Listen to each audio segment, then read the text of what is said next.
નમસ્કાર ખેડૂત મિત્રો, વિશ્વાસ એગ્રો એજન્સી રાણપુર ખેતી માહિતીની યુટ્યુબ ચેનલમાં હું ધુડાભાઈ સર્વ ખેડૂત મિત્રોનું હાર્દિક સ્વાગત કરું છું। આજે અમે વેજલકા મુકામે વનરાજભાઈ ધીરુભાઈ ધરજીયાની વાડીએ આવેલા છીએ અને જેમણે અઠવાડિયા પહેલા ચણામાં સુકારો હતો અને અમુક છોડવા સુકાતા હતા।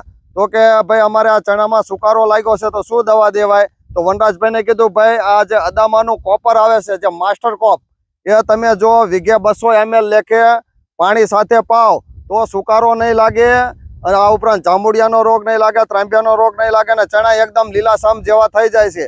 તો અઠવાડિયા પહેલા એમને જે પાણી સાથે વાપરેલું છે તો આજે એમનું જે રિઝલ્ટ જોવા આવેલા છે તો આ રિઝલ્ટ તમને કેવું લાગ્યું? આ ચણામાં સારું છે? આમ હુકારો હતો અટકી ગયો? દામાનું કામ સારું છે, એકદમ લીલાછમ થઈ ગયા। એટલે ટૂંકમાં પેલા તો હુકારો લાગ્યો હતો, એ હુકારો આપ્યા પછી આમ હુકાતા હતા એ અટકી ગયો છે, બરોબર? હા, પછી છેછા જોલો જાંબલી કલર કે ત્રાંબિયા કલર ના ચણા થતા હતા એ થતું નથી, બરોબર? હા, એ બંધ થયો અને આ પાણી પાવાથી ચણામાં ગ્રીનરી આવી। એટલે ટૂંકમાં આ દવાથી જોવા જો જાંબુડિયાનો રોગ અટકી ગયો, હુકારો અટકી ગયો, ચણામાં ગ્રીનરી આવી જાય અને ઓલો ત્રાંબિયા ને એવું થતું હતું, ત્રાંબા કલર ના ઓલા પાંદડા થતા એ બંધ થઈ ગયા, બરોબર? અને અચ્છા, અને રોગ પ્રતિકારક શક્તિ આવી અને હા, એટલે આને ફાયદો થયો ને? ફાયદો છે ને? હા, તો તમે આ વાપરવાથી તમને સંતોષ થયો? સંતોષ ને? તો ખેડૂત મિત્રો, આ છે અદામાનું માસ્ટર કોપર।